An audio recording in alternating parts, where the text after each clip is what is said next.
살아계신 하나님, 하나님께서 우리의 예배를 통하여 또한 우리의 찬양을 통하여 영광 받으시는 분이심을 우리가 이 시간 고백하며 나아갑니다. 이 시간 그러한 고백으로 하나님께 찬양으로 영광 돌린 우리 41, 42, 43 구역 가운데 우리 주님 함께하여 주시고, 이 구역 안에 언제나 하나님의 은혜가 넘칠 수 있도록 함께하여 주시며, 이 구역 안에 놀라운 하나님의 부흥이 일어날 수 있도록 주님께서 역사하여 주시옵소서. 하나님, 오늘 이 밤에 우리가 하나님의 말씀을 삼가며 나아갑니다. 저희들 가운데 하나님 지혜와 계시의 영을 주사 하나님의 말씀을 귀하게 깨달을 수 있는 하나님 은혜를 더하여 주시옵소서. 예수님의 이름으로 기도드립니다. 아멘. 오늘 본문은 이제 예수님의 산상설교 가운데 이제 한 부분입니다. 우리가 산상순의 여러 교훈들을 이해하기 위해서 접근할 때에 중요한 사실은 이 산상순 전체를 하나의 커다란 문맥으로 파악해야 된다는 사실입니다. 산상순의 핵심은 이제 한마디로 이야기하면 하나님 나라의 시민 윤리입니다. 또한 그것은 그리스도를 따르는 제자들의 윤리라고도 말할 수가 있습니다. 이 산상수는 무엇으로부터 시작하느냐? 바로 팔복이라는 것으로 예수님이 말씀하시는 8가지 복으로 시작합니다. 그리고 이 8가지의 복은 예수님을 따르는 제자들의 인격을 다루고 있는 것입니다. 이 팔복 다음에 이어서 나타나는 예수님의 교훈은 소금과 빛으로 살라고 하는 교훈이었습니다. 다시 말하면 이것은 제자들의 기능과 사명에 대해서 이야기하고 있는 것입니다. 그리고 계속해서 진행되는 말씀은 제자들의 생활입니다. 이 모든 생활에 대한 교훈을 한마디로 정의하면 이러한 것이죠. 그것은 바로 의로운 생활입니다. 그래서 이제 그 말씀 뒤에 이제 무서운 말씀이 시작되느냐? 본문 말씀은 이제 이렇게 시작합니다. 우리 본문 21절의 말씀을 같이 보도록 하겠습니다. 읽겠습니다. 시작. 사람에게 말한 바 살인하지 말라. 누구든지 살인하면 심판을 받게 되리라 하였다는 것을 너희가 들었으나. 아멘. 이것은 서기관과 그 당시의 서기관과 바리새인들의 율법적인 설교에 대한 예수님의 지적입니다. 그 당시에 많은 사람들은 서기관과 바리새인들이 힘주어서 말하는 이 설교에 대해서, 율법에 관한 설교에 대해서 자주 들었습니다. 그때마다 서기관과 바리새인들이 이 교훈을 강조하면서 증거해 왔습니다. 어떻게 증거해 왔느냐? 21절의 말씀처럼 살인하지 말라. 누구든지 살인하면 심판을 받게 될 것이다 라고 서기관과 바리새인들은 증거해 왔습니다. 이 당시에 하나님의 백성들은 본인들이, 그러니까 스스로 성경을 읽어서 하나님의 말씀을 알기보다는요, 누군가가 이야기해주는 성경을 통해서 하나님의 말씀을 들어왔습니다. 그러니까 쉽게 말하면 바리새인들이 말하는 것에 대해서 의존하면서 성경을 알아왔습니다. 그들은 바리새인들이 말하는 것을 들으면서 신앙생활을 해왔습니다. 그러나 이럴 때 빠지게 되는 위험한 함정이 한 가지가 있습니다. 그것은 만약에 서기관이나 바리새인들이 성경 해석을 바르지 못하게 했을 때, 하나님의 뜻에 합당하지 못한 것으로 성경을 해석했을 때 그러한 방향으로, 잘못된 방향으로 인도될 수 있다는 것입니다. 과거에 중세 기독교가요, 타락의 타락을 거듭해 왔습니다.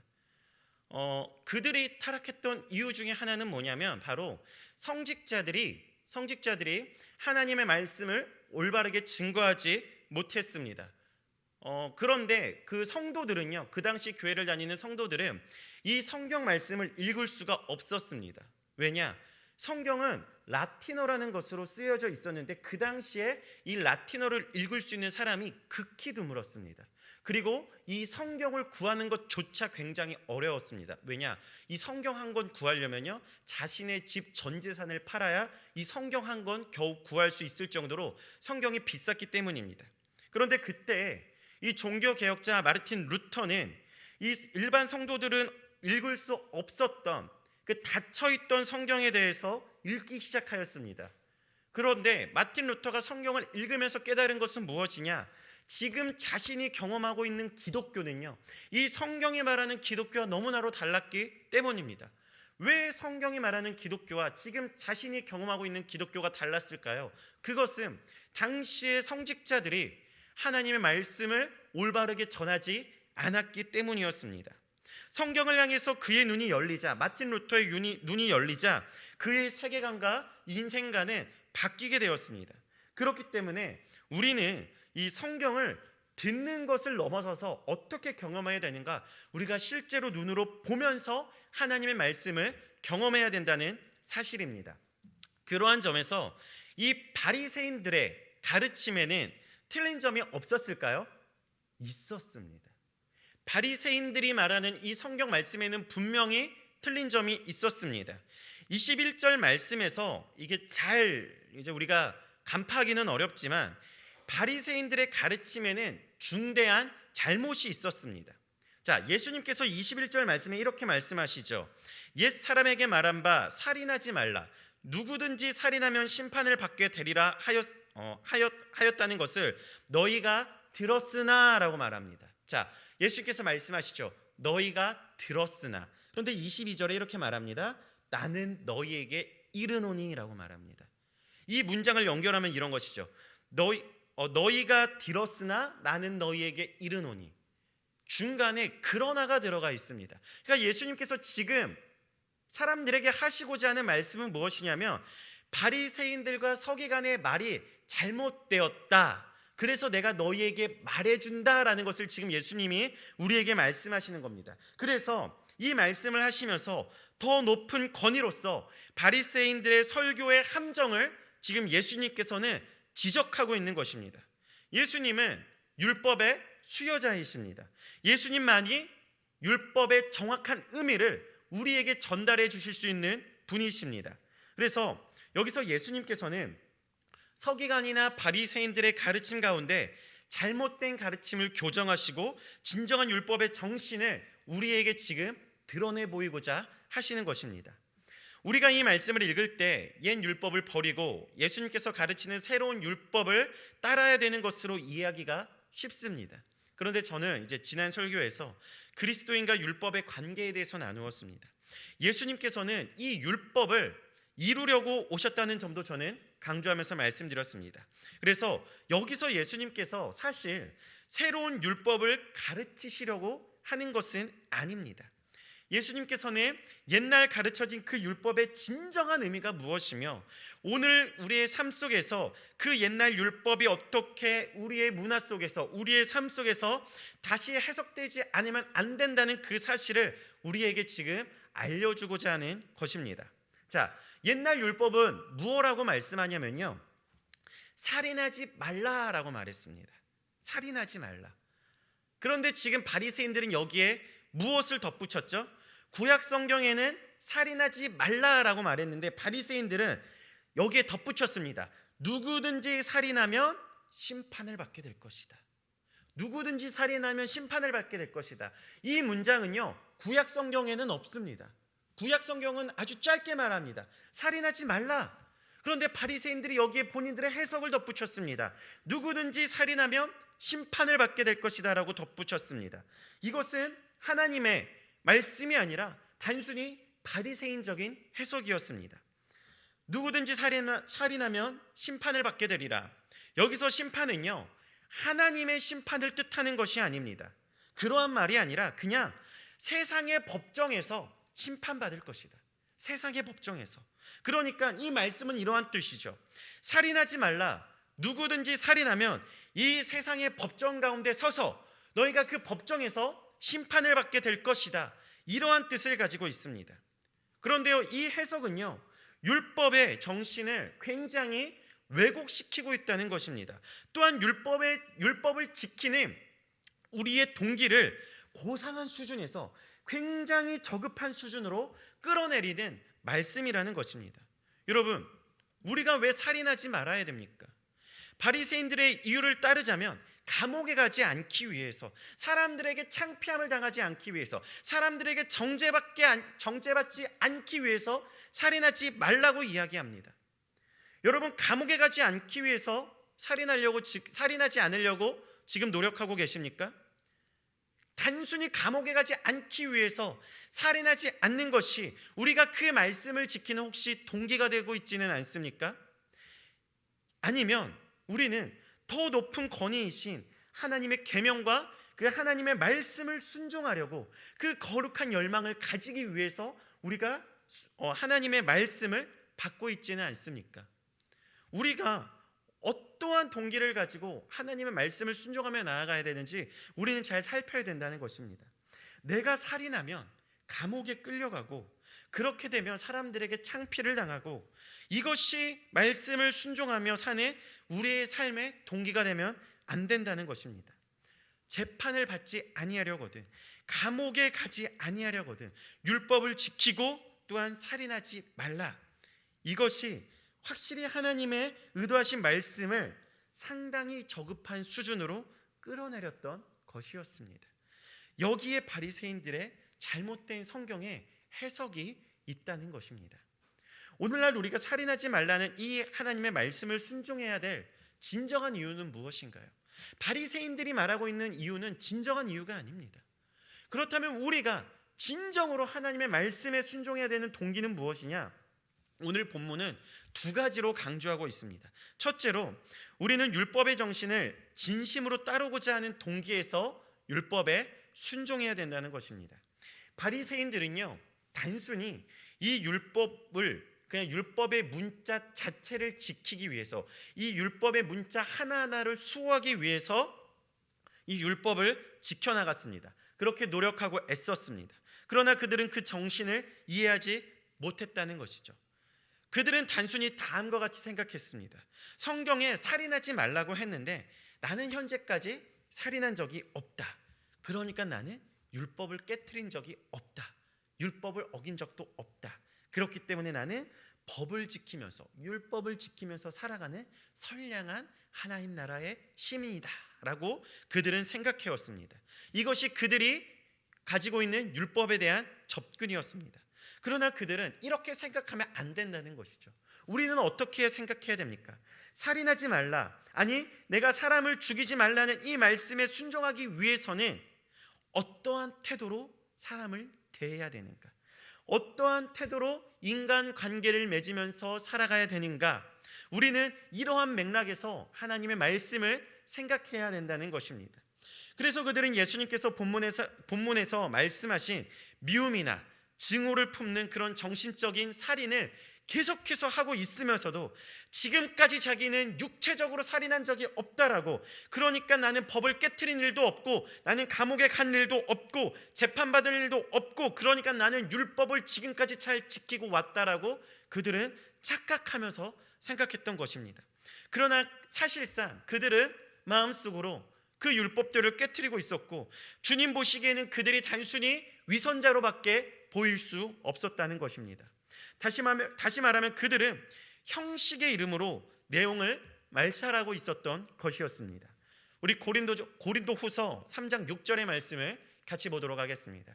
읽겠습니다. 시작. 우리를 새 언약의 일꾼 되기에 만족하게 하셨으니 율법 조문으로 하지 아니하고 오직 영으로 함이니 율법 조문은 죽이는 것이요 영은 살리는 것이니라. 아멘. 자, 정신을 이해하지 못하고요, 율법의 문자만을 수호하려고 할 때 율법의 참된 정신을 망각할 수 있다. 그러한 결과를 초래할 수 있다라고 지금 성경은 말해주고 있습니다. 우리 사랑하는 정원교회 성도 여러분, 여러분께서 율법을 지키는 동기는 무엇입니까? 율법을 혹시 이 바리새인들처럼 그냥 외형적인 형태로만 지키려고 하고 계십니까? 아니면 깊은 내면적인 사고와 의도에서부터 율법을 지키려고 하는 동기가 우리의 마음을 지배하고 있습니까? 우리 누가복음 16장 15절의 말씀을 같이 보도록 하겠습니다. 읽겠습니다. 시작. 예수께서 이르시되 너희는 사람 앞에서 스스로 옳다 하는 자들이나 너희 마음을 하나님께서 아시나니 사람 중에 높임을 받는 그것은 하나님 앞에 미움을 받는 것이니라. 아멘. 너희는 사람 앞에서 스스로 옳다고 자부하는 자가 아니냐. 나는 의인이고 나는 잘못한 것이 없고 나는 사람을 부인하지 않고 법을 파기한 적도 없고 선량한 시민으로 살아왔다고 자부하지 않느냐? 예수님이 지금 바리새인들에게 하는 말입니다. 그러나 예수님께서는 말씀하셨습니다. 어떻게 말씀하셨느냐? 하나님은 너희들의 그러한 모습을 보는 게 아니라 하나님은 너희들의 중심을 보신다는 것입니다. 하나님이 우리의 무엇을 보신다고요? 하나님은 우리의 외면적인 것을 보시는 것이 아니라 하나님은 우리의 중심을 보신다는 사실입니다. 우리는 율법을 진실되게 지키기 위해서 다음과 같은 태도로 이 말씀을 접근해 가지 않으면 안 됩니다. 중심을 보시는 하나님 앞에서 나의 인간관계는 과연 옳은 것인가? 이것이 하나님이 말씀하시는, 예수님이 우리에게 말씀하시는 참된 율법의 정신이라는 것입니다. 그러면 나아가 오늘 본문이 강조하는 율법의 순종의 두 번째 강조는 우리는 적극적 동기에서 율법을 순종해야 된다는 사실입니다. 자, 예수님께서는 형제에 대해서 미움과 경멸과 그리고 시기와 투기의 마음을 간직하고 있는 것, 그것을 이미 살인의 시작으로 간주하셨습니다. 다시 말하면 예수님께서는 바리새인들이 강조하는 외면적 의보다는 우리 마음의 내면적 의의 중요성을 주시하시면서 강조하십니다. 그러므로 본문은 율법을 소극적이 아닌 적극적으로 지키려는 동기를 우리에게 심어주고 있습니다. 바리새인들이 왜 살인하지 않았습니까? 그들은 단순히 재판받지 않기 위해서 살인하지 않았습니다. 인간의 체면과 위신을 생각해서 그들은 범법자가 되지 않으려고 노력했습니다. 그것이 그들이 율법을 지키는 동기였습니다. 굉장히 극히 소극적인 행동이었습니다. 내가 하나님을 사랑한다면, 내가 주님을 사랑한다면 주님의 말씀을 따르는 것이 옳습니다. 내가 주님을 사랑하기 때문에, 나는 사랑하는 주님의 말씀에 복종하기 원하기 때문에 이 계명을 지키고 있는가? 즉, 의를 추구하고자 하는 것이, 이 계명을 지키는 것이 나의 적극적인 동기가 되는가라고 주님께서는 이 본문 말씀을 통해서 우리에게 묻고 계십니다. 어떠신가요? 여러분은 하나님을 기쁘시게 하며 나아가 주님의 의를 사모하며 의로운 주님의 인격을 닮아가기 원하기 때문에 이 말씀을 순종하고 계십니까? 아니면 그냥 이 세상에서 창피받지 않으려고, 이 세상에서 불이익받지 않으려고, 이 세상에서 사람들에게 무시받지 않으려고 그러한 목적으로 이 법을 문자적으로 파괴하지 않지만 내적으로는 이 율법을 파괴한 상태로, 마음으로는 이 율법을 파괴한 상태로 하나님 앞에 지금 나아가고 있지는 않은지 우리의 삶을 돌아봐야 되는 줄로 믿습니다. 그 당시 바리새인들에게 이런 중요하고도 깊은 동기가 결핍되어 있었습니다. 다시 말하면 율법을 지키려는 동기가 굉장히 저급한 동기에서 출발했기 때문에 그들은 결과적으로 율법을 파괴했습니다. 외적으로는 율법을 지키는 것처럼 보였지만 이미 그 마음속에는 그들은 많은 시기와 질투와 미움이 있었기 때문에 내면적으로는 이미 율법을 파괴했습니다.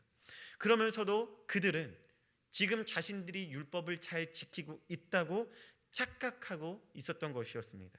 이것이 주님의 안목에서는 그들은 위선자라고 보일 수밖에 없었던 것이었습니다. 우리는 하나님의 말씀을 지키며 살아가야 되고, 나가 우리의 신앙의 모습을 성숙시키며 살아가야 됩니다. 그리고 그 안에는 앞서 말씀드렸던 것처럼 우리 안에 소극적인 동기가 아니라 적극적인 동기가 있어야 됩니다. 그것은 내가 주님을 사랑하기 때문에, 내가 하나님의 말씀을 사랑하기 때문에 이 하나님의 계명과 율법을 지키기 위해서 노력한다. 그렇기 때문에 나는 주님의 말씀을 따른다. 이 적극적인 동기가 우리 안에 있어야 된다는 것입니다. 이러한 동기가 아니라 어떤 다른 동기를 가지고 하나님의 말씀에 순종한다면 그것은 하나님 앞에서 온전한 순종이 아니라는 것입니다. 구약의 선지자 요나를 좀 예로 들고 싶습니다. 우리는 요나에 대해서 잘 압니다. 요나가 하나님의 말씀에 처음에는 순종하지 않았습니다. 그리고 요나는 물고기 뱃속에서 3일 밤낮을 지내면서 고통 가운데 있었고, 그리고 요나는 나아가 하나님의 말씀에 순종하며 하나님의 말씀을 선포했습니다. 자, 그런데요, 요나서 3장에 보면 요나가 하나님의 말씀을 순종하며 나아가는 것처럼 보입니다. 하지만 요나는 적극적인 자세에서 내면적 순종을 하지 않았습니다. 요나는 왜 하나님께 순종했느냐? 하나님의 말씀을 사랑하기 때문에, 내가 하나님을 사랑하기 때문에 하나님의 말씀에 순종한 것이 아니라 단순히 하나님께 혼나는 것이 두려워서, 내가 하나님의 말씀에 순종하지 않으며 다시금 저 물고기 뱃속에 들어가는 것이 두려워서 요나는 순종하였습니다. 그러면서 요나는 하나님 앞에서 순종한 것이 아니라 순종하는 척을 하였던 것입니다. 매맞는 것이 두려워서 말을 잘 듣는다? 우리는 이것을 순종이라고 말하지 않습니다. 단순히 혼나는 것이 두려워서, 매맞는 것이 두려워서 말을 잘 듣는다, 이것은 복종이라고 우리는 말합니다. 그러한 의미에서 요나는 하나님께 순종하지 않고 무엇을 한 것입니까? 요나는 하나님께 그냥 단순히 복종한 것입니다. 육체적인 복종을 한 것이었습니다. 내면적으로는 하나님께 순종하지 않았다는 것입니다. 우리 사랑하는 정옥교회 성도 여러분, 우리는 지금 하나님의 말씀에 혹시 복종하고 있습니까? 아니면 순종하고 있습니까? 우리는 하나님께 낮은 수준의 모습으로 순종하고 있습니까? 아니면 보다 높은 차원의 순종을 하고 계십니까? 사실 오늘 예수님이 말씀하시는 이 살인이라는 것, 우리에게 그렇게 가까운 단어는 아닙니다. 왜냐하면 우리가 살인을 하는 것도 굉장히 어렵지만, 또 하나는 이 살인을 우리의 삶 가운데서 접하는 것도 굉장히 어렵습니다. 우리가 뉴스나 매스컴을 통해서 이 살인에 대해서는 접할 수 있지만, 정말 내 주위에서 이러한 살인이 일어나는가, 혹은 내가 이러한 살인의 현장 가운데 있는 것인가 라고 생각했을 때, 이 살인은 우리에게 굉장히 동떨어진 단어입니다. 그래서 우리는 단순하게 나는 살인하지 않아, 나는 살인하지 않아, 어떻게 내가 살인할 수 있겠어, 내가 이거 살인하면 소문 다 날 텐데, 내가 법정에 가서 정말 사형당할 수도 있고 감옥에 가서 살 수도 있는데, 이 살인은 나와 관계없는 말씀이야, 그러니까 나는 살인하지 않으니까 나는 하나님의 말씀 잘 지키고 있는 거야 라고 생각하는 것이 오늘날 이 당시 바리새인이 하고 있었던 그 율법에 대한 순종이라는 것입니다. 우리는 이러한 순종을 하지 말아야 됩니다. 하나님이 우리에게 원하시는 순종, 살인이 비록 우리에게 굉장히 멀리 떨어져 있는 단어이지만, 우리는 어떠한 마음으로 이 말씀을 순종하며 나아가야 됩니까? 내가 하나님을 사랑하기 때문에, 내가 하나님의 말씀을 사랑하기 때문에 나는 이 말씀을 지키면서 나아갈 것이다. 내가 이 하나님의 말씀을 사랑하기 때문에 나는 이 율법을 지키며 살아갈 것이다. 물론 다음 시간에 나누겠지만, 예수님께서는 이 살인에 대해서 보다 깊은 차원으로 우리가 어떻게 살인하면 안 되는지에 대해서 말씀하여 주고 계십니다. 하지만 그 이전에 우리는 단순히 내가 감옥 가지 않기 위해서, 죄를 저지르지 않기 위해서 살인을 하지 않는 것이 아니라 보다 높은 차원의 순종, 내가 하나님을 사랑하기 때문에 이 말씀에 순종하며 나아갑니다. 이러한 고백을 가지고 우리는 율법을 우리가 대해야 될 줄로 믿습니다. 오늘 이 밤에 우리가 하나님께 고백하기를, 하나님, 내가 하나님의 말씀을 사랑함으로 이 율법에 순종하기를 원합니다. 이러한 고백으로 나아가는 저희들이 되기를 간절히 소망합니다. 기도하시겠습니다.